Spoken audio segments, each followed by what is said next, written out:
ความคิดเป็นตัวกำหนดชีวิตของทุกๆคนที่บ่รู้ความจริงคือธรรมและหลายๆคนปล่อยความคิดเป็นตัวกำหนดชีวิตของเจ้าของเองความคิดนี่เกิดมาจากเกิดมาจากสัญญาอารมณ์ความรู้สึกในความยินดีพอใจอันมีมานานมีมาแต่ในอดีตชาติจนถึงปัจจุบันชาตินี้มาละในความคิดเนี่ยจงฝังอาสวะคืออารมณ์ความรู้สึกพอใจตัวเดียวความรู้สึกพอใจในความสุขปรารถนาความสุขปรารถนาความมีและความเป็นมีอย่างเป็นอย่างความพอใจในรูปลักษณะท่าทางของบุคคลสัตว์สิ่งของความพอใจในรสชาติอาหารหรืออย่างต่างๆความพอใจในกลิ่นความพอใจในเสียงความพอใจในความสัมผัสนี่แหละจึงบอกว่าคนที่บ่เข้าใจธรรมะบ่เข้าใจความจริงของชีวิตบ่เข้าใจอนิจจังทุกขังอนัตตาบ่เข้าใจความเป็นธรรมดาสิ่งใดสิ่งหนึ่งเกิดธรรมดาสิ่งนั้นดับเป็นธรรมดาคนทั้งหลายเหล่านี้จึงตกอยู่ใต้อำนาจของความคิดจึงเป็นตัวกำหนดชีวิตของเขาด้วยการ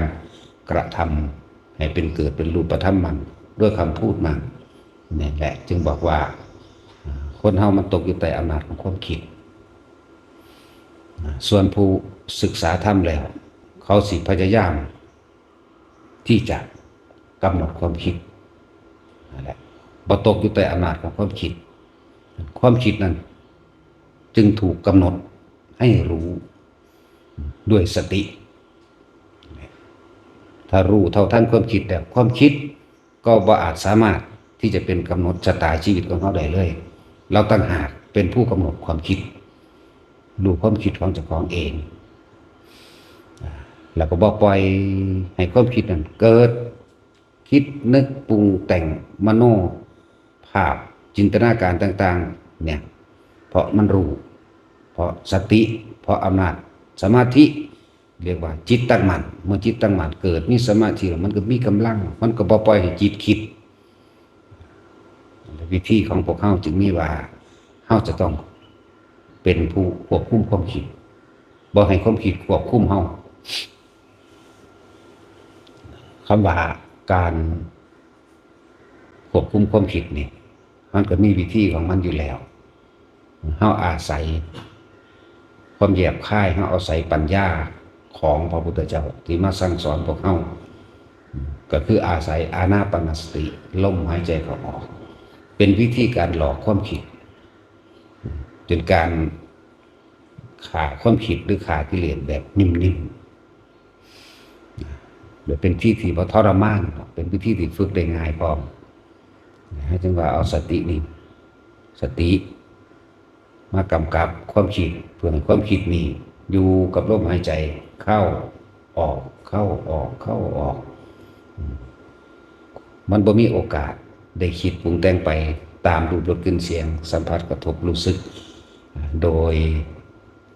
สัญญาเก่าๆอารมณ์ความรู้สึกเก่าๆเรื่องเก่าๆมันบ่มีโอกาสได้คิดไปเพราะว่ามันถูกควบคุมไว้โดยลมหายใจมาถูกควบคุมไว้โดยลมหายใจแล้วอาการที่จิตมันสงบมันปัสสัทธิมันปีติมันปลื้มมันได้พักผ่อนมันคลายความกังวลใดๆทั้งสิ้นที่เราบอกปล่อยให้มันคิดไปในรูปรสกลิ่นเสียงถึงบุคคลสัตว์สิ่งของหรือเรื่องราวเก่าๆโอกาสที่จะเกิดอารมณ์ความรู้สึก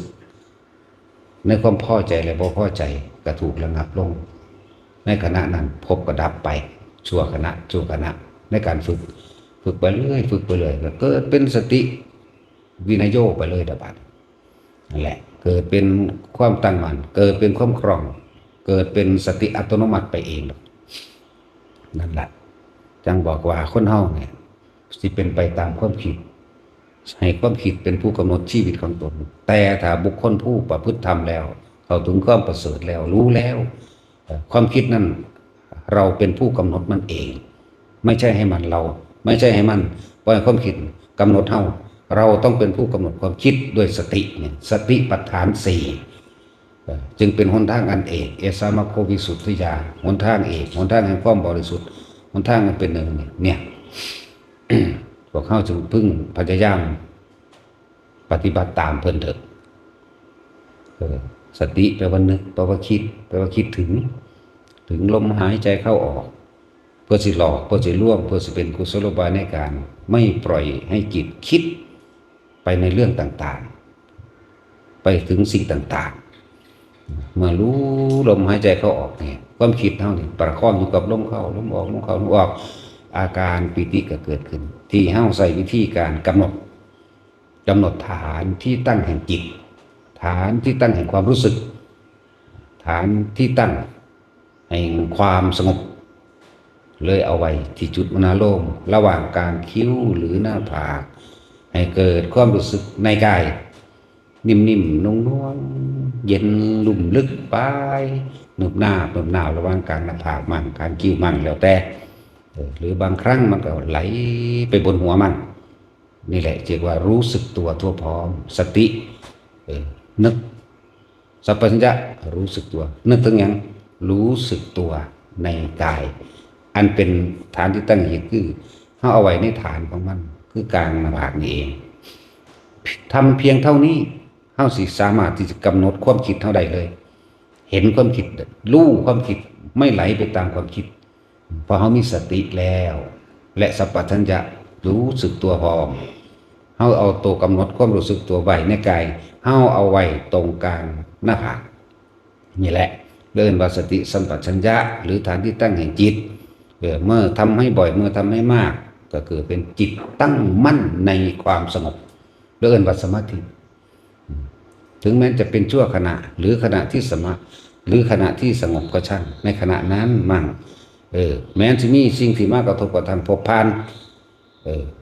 บุคคลสัตว์สิ่งของและเรื่องราวต่างๆมากระทบเขาก็ว่านั่งกับมาคิดมันก็เกิดเป็นสมาธิเต็มภูมิหรืออัปปนาสมาธิเอง